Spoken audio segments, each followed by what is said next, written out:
رمضان الذي أنزل فيه القرآن صدق الله المولى العظيم وصدق رسوله النبي الأمين الكريم ونحن على ذلك لمن الشاهدين والشاكرين والحمد لله رب العالمين. محترم حضرات، آئیے کچھ سننے اور سنانے سے پہلے ہم اور آپ آقا نامدار دونوں عالم کے مالک و مختار حبیب پروردگار شفیع روز شمار اللہ کی عطا سے علم دینے والے عمل دینے والے دونوں جہاں کی نعمتیں اپنے دستے قدرت سے تقسیم کرنے والے آقا مولا کی بارگاہ میں خلوص و محبت کے ساتھ درود پاک کا نذرانہ پیش کریں. پڑھے اللہم صلی علی سیدنا محمد وعلی آلہ سیدنا محمد صلی علیہ السلام علیکم یا رسول اللہ صلی اللہ علیہ وسلم. کچھ باتیں عرض کرنے سے پہلے اعلیٰ حضرت علیہ رحمت و رضوان کی لکھی ہوئی نعت پاک کے اشعار تضمین کے ساتھ پیش کرنے کی سعادت حاصل کر رہا ہوں. سماعت فرمائیں.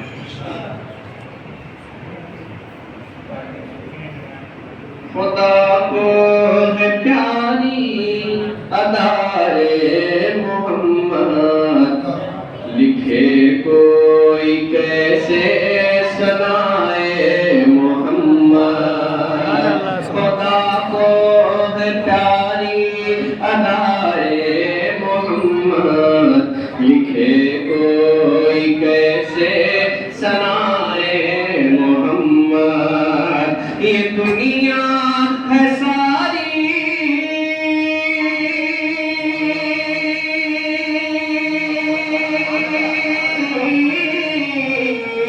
یہ دنیا ہے ساری برائے محمد تیری عزتوئے تلائے محمد کے ہے عرش حق زیر پائے محمد محمد محمد محمد محمد محمد محمد محمد محمد.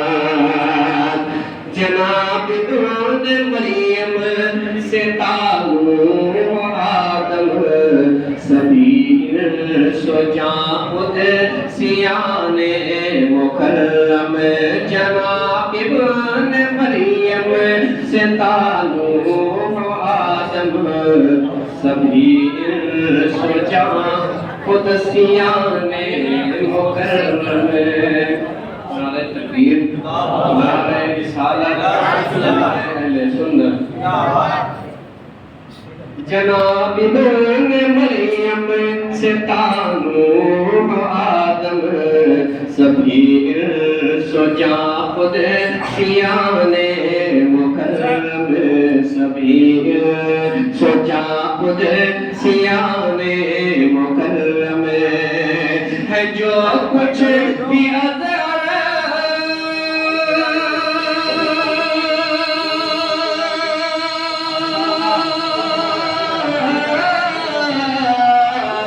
جو کچھ بھی از فرش عرش اعظم خدا کی رضا چاہتے ہیں دو عالم.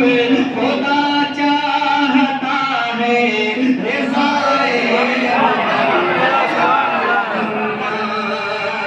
محمد محمد محمد محمد محمد محمد محمد.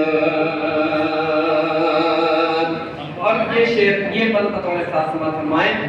عصا بن گیا سانپ اس میں سبب تھا وہ فرعون ناکام فرمان رب تھا. عصا بن گیا سانپ اس میں سبب تھا وہ فرعون ناکام فرمان رب تھا. عصا بن گیا سانپ اس میں سبب تھا وہ فرعون ناکام فرمان رب تھا. وہ فرعون ناکام فرمان رب تھا.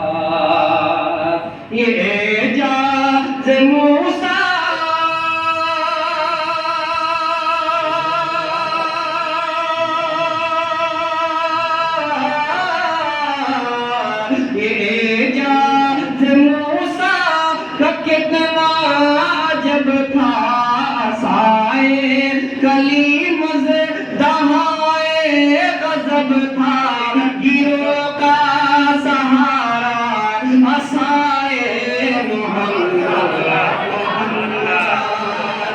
محمد محمد محمد محمد محمد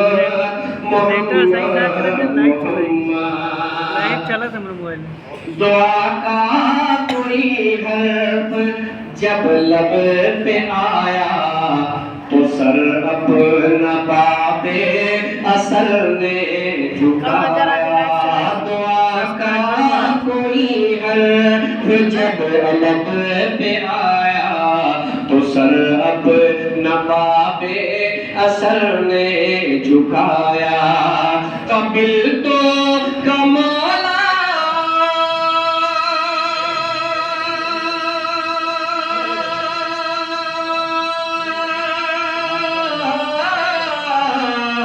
قبل تو کمالا نے مزدہ سنایا، اجابت نے جھک کر گلے سے لگایا، بڑی ناز سے جب دعائے محمد محمد محمد محمد محمد محمد محمد محمد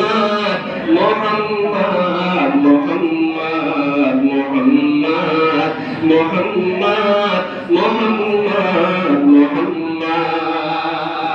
اور آخری بندے میں سماعت فرمائیں، نہ غم کیجئے اور نہ ڈرتے گزریے، اے گوہر قدم پل پہ دھرتے گزریے، نہ غم کیجئے اور نہ ڈرتے گزریے، اے گوہر قدم پل پہ دھرتے گزریے، اے گوہر قدم پل پہ دھرتے گزریے، کرم کی فضا ہے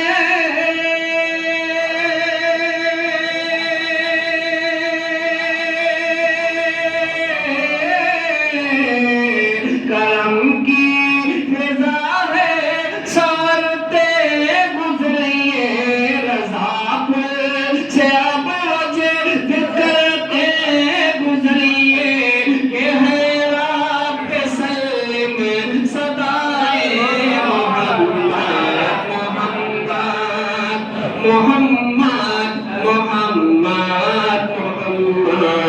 محمد محمد محمد محمد، عصا پر گیا سانپ اس میں سبب تھا، وہ فرعون ناکام فرمان رب تھا، وہ فرعون ناکام فرمان رب تھا، یہ اعجاز موسیٰ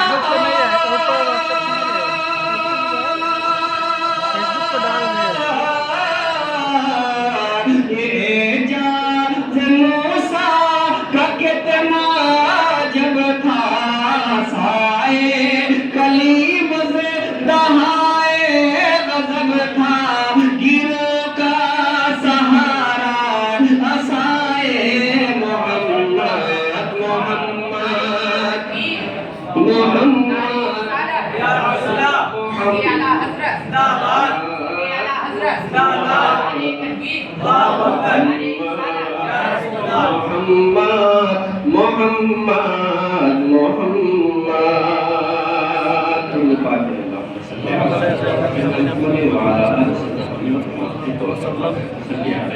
صلاۃ و سلام علیک یا رسول اللہ صلی اللہ تعالی علیہ وسلم۔ محترم حضرات، الحمدللہ رمضان مبارک کا بابرکت مہینہ ہمارے درمیان چل رہا ہے، اور اس وقت ہم اللہ کے گھر میں حاضر ہو کر ختم قرآن کریم کی بابرکت اور پاکیزہ محفل میں شرکت کی سعادتیں حاصل کر رہے ہیں۔ حافظ صاحب قبلہ نے تراویح میں قرآن کریم سنانے کی سعادت حاصل کی.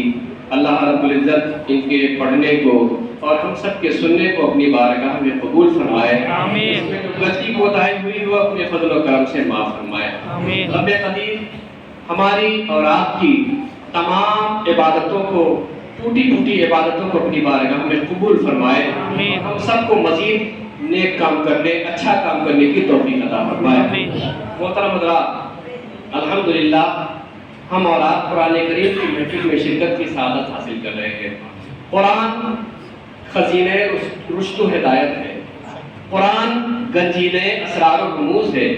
قرآن تمام آسمانی کتابوں کا ناسخ ہے. اللہ رب العزت نے جن علوم و فنون، جن حکمتوں کو، جن دانائی کی باتوں کو دیگر تمام آسمانی کتابوں میں جمع کیا تھا، اللہ رب العزت نے ان تمام باتوں کو، ان تمام چیزوں کے نچوڑ کو، ان تمام حکمتوں کو قرآن کریم میں جمع فرما دیا. میں آپ کی کچھ معلومات میں اضافہ کروں کہ اللہ رب العزت نے بندوں کی رشد و ہدایت کے لیے اس خاندان گیتی پر انبیاء کرام کے قافلے کو نازل فرمایا، انبیاء کرام کے قافلے کو مبعوث فرمایا، اور وقتاً فوقتاً ہماری رشد و ہدایت کے لیے انبیاء کرام تشریف لاتے رہے. اللہ رب العزت نے ہماری رشد و ہدایت کے لیے تقریباً 104 کتابیں نازل فرمائی. کل آسمانی کتابوں کی تعداد 104 ہے، جس میں سے 100 کتابیں یہ چھوٹی چھوٹی صحیفے کی شکل میں تھی، اور 4 بڑی کتابیں جو مشہور ہیں، توریت، زبور، انجیل اور قرآن مجید. اللہ رب العزت نے ان 104 کتابوں میں، 103 کتابوں میں جن حکمتوں کو، جن دانائی کو، جن قیمتی باتوں کو اللہ رب العزت نے ہمارے درمیان پہنچایا تھا، ان تمام باتوں کو اللہ رب العزت نے قرآن کریم میں جمع فرما دیا. قرآن کریم ہمارے لیے ہدایت کا سرچشمہ ہے. میرے پیارے اسلامی بھائی، قرآن کریم پڑھنے والے کی اور اس کے سننے والے کی کتنی بڑی سعادت ہے، کتنی بڑی خوش نصیبی ہے. اللہ رب کے نبی صلی اللہ تعالی علیہ وسلم نے ارشاد فرمایا، خیرکم من تعلم القرآن وعلمہ، تم میں سے بہترین شخص وہ ہے جو قرآن کریم سیکھے اور سکھائے. یعنی اللہ کے نبی صلی اللہ علیہ وسلم نے ارشاد فرمایا، بہترین کا دار و مدار تمہارے مال و دولت پر نہیں ہے، اچھا ہونے کا دار و مدار، کامیاب ہونے کا دار و مدار تمہارے بلند و بالا مکانات پر نہیں ہے. اچھا کھا لینے، اچھا پہن لینے کا نام یہ کامیابی نہیں ہے. اللہ رب العزت کے نبی صلی اللہ علیہ وسلم نے ارشاد فرمایا، تم میں سے بہتر وہ شخص ہے جس کا اچھا مکان ہو نہ ہو، جس کی اچھی گاڑی ہو نہ ہو، جو اچھا کھاتا پہنتا ہو یا نہ ہو، لیکن وہ شخص، جو شخص قرآن کریم سیکھتا ہے اور سکھاتا ہے، اللہ کی بارگاہ میں وہی افضل ترین ہے. اللہ کی بارگاہ میں اسی کا مرتبہ بلند. حدیث پاک میں ارشاد فرمایا کہ سرکار صلی اللہ علیہ وسلم نے ارشاد فرمایا، قیامت کا دورہ، قیامت کا منظر ہوگا، قیامت کا دن ہوگا، نفسی نفسی کا حال ہوگا. باپ اپنے بیٹے سے بھاگ رہا ہوگا، بیٹا اپنے باپ سے بھاگ رہا ہوگا، ماں اپنی بیٹی کو پہچاننے کے لیے تیار نہیں ہوگی، رشتہ دار اپنے رشتہ دار کو پہچاننے کے لیے تیار نہیں ہوں گے. وہ ایسی سخت ترین وقت، ایسا سخت ترین وقت اور ایسی سخت ترین جگہ ہوگی کہ کوئی کسی کا پرسان حال نہیں ہوگا. پسینہ شدت کے ساتھ نکل رہا ہوگا، اور ساتھ ہی ساتھ سورج اپنی پوری طاقت کے ساتھ اپنی تمازت پورے دنیا والوں پر برسا رہا ہوگا. ایسے موقع پر بدعمالیوں کے ساتھ کسی شخص کے چہرے کالے ہوں گے. کچھ ایسے افراد ہوں گے جن کے چہرے مست ہوئے جاتے ہوں گے، کچھ ایسے افراد ہوں گے جن کے چہرے سفید ہوں گے. لیکن اسی قیامت کے میدان میں بہت سے افراد، بہت سے لوگ ایسے بھی ہوں گے جو اپنی خصوصی چمک کی بنیاد پر چمک رہے ہوں گے. دیکھنے والا دور سے دیکھ کر پہچان جائے گا کہ ان کے ساتھ کوئی خصوصی نعمت ہے، اللہ کا ان پر خصوصی احسان ہے. جانتے ہیں وہ کون افراد ہوں گے؟ وہ افراد اپنی حالت کی بنیاد پر ان کے حال، زبان حال سے وہ بیان کر رہے ہوں گے کہ یہ وہی افراد ہیں جنہوں نے اپنے بچوں کو قرآن کریم کی تعلیم دلائی تھی، جنہوں نے اپنے بچوں کو قرآن کریم کا حافظ بنایا تھا. اللہ رب العزت ایسے شخص کے والدین کو قیامت کے میدان میں میں ایسا تاج زرنی پہنائے گا، ایسا چمکدار تاج پہنائے گا جس کی روشنی کے آگے، جس کی چمک کے آگے سورج کی روشنی بھی مان کر جائے۔ حدیث پاک میں سرکار نے ارشاد فرمایا من قرأ القرآن وعمل بما فيه البس والداه تاج یوم القیامہ ضوءه احسن من ضوء الشمس۔ اللہ رب العزت جس نے قرآن کریم کو یاد کیا، قرآن کریم کو پڑھا اور اس پر عمل کیا، اللہ رب العزت ان کے والدین کو قیامت کے دن ایسا تاج پہنائے گا جس کی روشنی سورج کی روشنی سے بھی اعلیٰ اور اس کی روشنی سے بھی ارفع ہوگی۔ میرے پیارے اسلامی بھائی، اسلام یہ نہیں کہتا کہ آپ صرف دنیاوی علوم و فنون سے اپنے بچوں کو آراستہ کیجیے۔ اسلام دنیاوی علوم و فنون سے اپنے بچوں کو آراستہ کرنے سے منع نہیں کرتا۔ جہاں ہماری قوم کو حفاظ کرام کی ضرورت ہے، جہاں ہماری ملت کو علماء کرام کی ضرورت ہے، جہاں ہماری قوم کو مفتیان دین کی ضرورت ہے، وہی ہمارے قوم کو انجینئر کی بھی ضرورت ہے، وہی ہمارے قوم کو وکلا کی بھی ضرورت ہے، وہی ہمارے قوم کو ڈاکٹروں کی بھی ضرورت ہے، وہی ہمارے قوم کو اچھے ماہر تعلیم کی بھی ضرورت ہے۔ میرے پیارے اسلامی بھائی، قرآن اللہ رب العزت نے کسی علم کو حاصل کرنے سے منع نہیں کیا ہے۔ نبی اکرم صلی اللہ تعالی علیہ وسلم نے علم کی فضیلت کے متعلق بہت سی احادیث کو بیان فرمایا۔ بہت سی ایسی حدیثیں ہیں جس میں سرکار صلی اللہ علیہ وسلم نے علم کو مطلق رکھا، یعنی علم حاصل کرو، علم حاصل کرو، وَاطْلُبُوا الْعِلْمَ، علم حاصل کرو چاہے جس چیز کا علم ہو، اس لیے کہ علم آدمی کو اچھا بنا دیتا ہے، علم آدمی کے شعور کو اچھا بناتا ہے، علم کے ذریعے آدمی اچھے اور برے میں تمیز کرنے کے لائق ہو جاتا ہے، علم کے ذریعے آدمی اپنے دنیا کو بھی بہتر بناتا ہے اور اپنی آخرت کو بنانے کی بھی فکر کرتا ہے۔ لیکن جہاں آپ دنیا علوم و فنون سے اپنے بچوں کو آراستہ کیجئے، وہیں سب سے پہلے آپ اس بات کی کوشش کیجئے کہ ہمارا بچہ ماہر انگلش ہو، بعد میں ہو، ہمارا بچہ ہندی کا ماہر ہو، بعد میں ہو، لیکن سب سے پہلے ہمارا بچہ دین کا ماہر ہونا چاہیے۔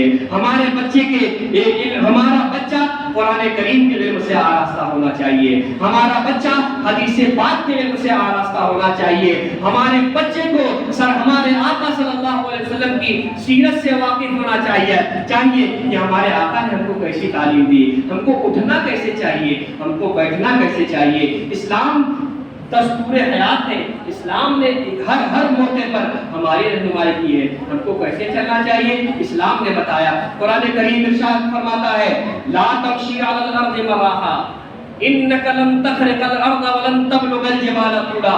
جس قرآن کریم کو ہم نے سننے کی سعادت حاصل کی، وہ قرآن کریم اللہ کا کلام ارشاد فرماتا ہے لا تمشی علی الارض مراحا، زمین پر اترا کر مت چلو، زمین پر اکڑ کے مت چلو، انک لن تخرق الارض، تم زمین کو پھاڑ نہیں ڈالو گے، ولن تبلغ الجبال طولا، اور نہ بلندی کی بنیاد پر، نہ بلندی میں تم پہاڑ تک پہنچ جاؤ گے، نہ زمین کو پھاڑنے کی تمہارے اندر طاقت ہے، نہ پہاڑ کی چوٹی تک پہنچنے کی تمہارے اندر طاقت ہے۔ لہذا جس خالق و مالک نے تم کو پیدا کیا اس کے زمین پر اترا کر مت چلو، انکساری کے ساتھ چلیے، میانہ روی سے چلیے، اچھے سے چلیے، لوگوں کے ساتھ اچھا سلوک کیجیے، لوگوں کے ساتھ اچھے سے پیش آئیے، چھوٹے بچوں کے ساتھ شفقت سے پیش آئیے، اپنے بڑوں کا احترام کیجیے۔ اور الحمدللہ ماہ مبارک ہم سے رخصت ہو رہا ہے، اس کے آخری عشرے میں ہم لوگ داخل ہو گئے ہیں۔ میرے پیارے اسلامی بھائی، میرے آقا صلی اللہ تعالی علیہ وسلم نے ارشاد فرمایا اس شخص کے لیے افسوس ہے جس نے رمضان المبارک کا مہینہ پایا اور اپنی بخشش کا پروانہ اللہ رب العزت سے حاصل نہیں کر پایا۔ جس شخص نے اس ماہ مبارک کو پایا اور اپنے خدا کو راضی نہیں کر پایا، اس شخص پر افسوس ہے۔ میرے پیارے اسلامی بھائی، اس کے چند ایام بچے ہوئے ہیں، اپنے خدا کو راضی کر لیجئے، نہ جانے یہ رمضان ہمارا آخری رمضان ہو۔ بہت سے ایسے لوگ، بہت سے ایسے افراد ہمارے درمیان جو توانا تھے، جس کے جسم میں طاقت تھی، قوت تھی جن کے متعلق آپ سوچ نہیں سکتے ہوں گے کہ اتنی جلدی وہ ہم سے رخصت ہو گئے، لیکن انہوں نے یہ سوچتے ہوئے کہ اگلے رمضان ہم روزہ رکھیں گے، انہوں نے یہ سوچتے ہوئے کہ آنے والے رمضان ہم تراویح ادا کریں گے، انہوں نے یہ سوچتے رہے کہ ہم اللہ رب العزت کو راضی کرنے کی اگلے سال کوشش کریں گے، نماز کے پابند ہو جائیں گے، لیکن اسی کشمکش میں وہ دنیا سے رخصت ہو گئے اور ان کو دوسرا رمضان بھی میسر نہیں ہونے پایا۔ ہماری زندگی کا بھی کوئی ٹھکانہ نہیں ہے، ہماری زندگی بھی بہت مختصر ہے، ہم ہر لمحہ موت سے قریب ہوتے جا رہے ہیں۔ میرے آقا صلی اللہ علیہ وسلم نے ارشاد فرمایا اعمال امتی بین 60 الی 70، میری امت کے اکثر لوگوں کی عمر 60 اور 70 کے درمیان ہوگی۔ نہ جانے ہماری زندگی کا کتنا وقت گزر چکا ہے اور ہماری زندگی کا کتنا وقت باقی ہے، لہذا یہ جو مختصر سا وقت ہے اس میں روزے کی پابندی کر کے اپنے خدا کو راضی کر لیجئے، نماز کی پابندی کر کے اپنے خدا کو راضی کر لیجئے، اپنے خالق و مالک کو راضی کر لیجئے جو ہم کو کھانے کو دیتا ہے، جو خالق و مالک ہم کو پینے کو دیتا ہے، جس خالق و مالک نے قرآن جیسی کتاب ہمارے درمیان نازل کر کے ہمارے رشد و ہدایت کا سامان ہم کو عطا کر دیا۔ میرے پیارے اسلامی بھائی، قرآن جیسی عظیم کتاب ہمارے پاس ہے، لیکن ہم اس کی عظمت، اس کی رفعت، اس کے مرتبے سے واقف نہیں ہے۔ اگر یہی کتاب کسی دوسرے دھرم کے پاس ہوتی تو وہ اس پر عمل کر کے اور یہ سوریا پر پہنچ گیا ہوتا، اس کی زندگی بدل گئی ہوتی، اس کی آخرت کا انتظام ہو گیا ہوتا، لیکن یہ عظیم دولت ہمارے پاس موجود ہے، اس کے باوجود ہم اللہ رب العزت کو راضی نہیں کر پا رہے ہیں۔ اپنی رفعت و بلندی کا جو راز اللہ رب العزت، ہماری رفعت و بلندی کا جو راز اللہ نے ہم کو دیا ہے، اس پر عمل کر کے ہم ارفع و اعلیٰ قوم نہیں بن رہے ہیں، یہ ہماری بہت بڑی نادانی ہے۔ ایسا نہ ہو کہ ہونٹوں پہ نام نبی نہ ہو، جو سانس لے رہے ہو کہیں آخری نہ ہو۔ ایسا نہ ہو کہ ہونٹوں پہ نام نبی نہ ہو، جو سانس لے رہے ہو کہیں آخری نہ ہو۔ اس سانس کو، اپنی ہر سانس کو آخری سانس تصور کیجئے، اپنے ہر دن کو آخری دن تصور کیجئے، اپنے ہر رمضان کو آخری رمضان تصور کر کے، عبادت کر کے، گناہوں سے توبہ کر کے اپنے خالق و مالک کو راضی کر لیجئے۔ اسی میں ہماری دنیا کی بھی کامیابی ہے، اسی میں ہمارے آخرت کی بھی کامیابی ہے۔ اللہ رب العزت ہم سب کو بدعملی سے محفوظ رکھے اور ہم سب کو نیک اعمال کرنے کی توفیق عطا فرمائے۔ اس ختم قرآن کو اپنی بارگاہ میں قبول فرمائے، ہم سب کو فیضان قرآن، فیضان رمضان سے اللہ رب العزت مالا مال فرمائے۔ اللہ رب العزت ہمارے اسلامی بھائیوں نے اس ختم قرآن میں دامے، درمے، قدمے، سخنے کسی طریقے سے حصہ لیا، اللہ رب العزت ان کی شرکت کو، ان تمام حاضرین کی شرکت کو، ان حضرات کی خدمت کو اپنی بارگاہ میں قبول فرمائے اور ہم سب کو اپنی دنیا میں رہ کر اپنی موت، اپنی قبر، اپنی آخرت کا خوش انتظام کرنے کی توفیق عطا فرمائے۔ وآخر دعوانا الحمدللہ رب العالمین۔ السلام علیکم ورحمۃ اللہ تعالی۔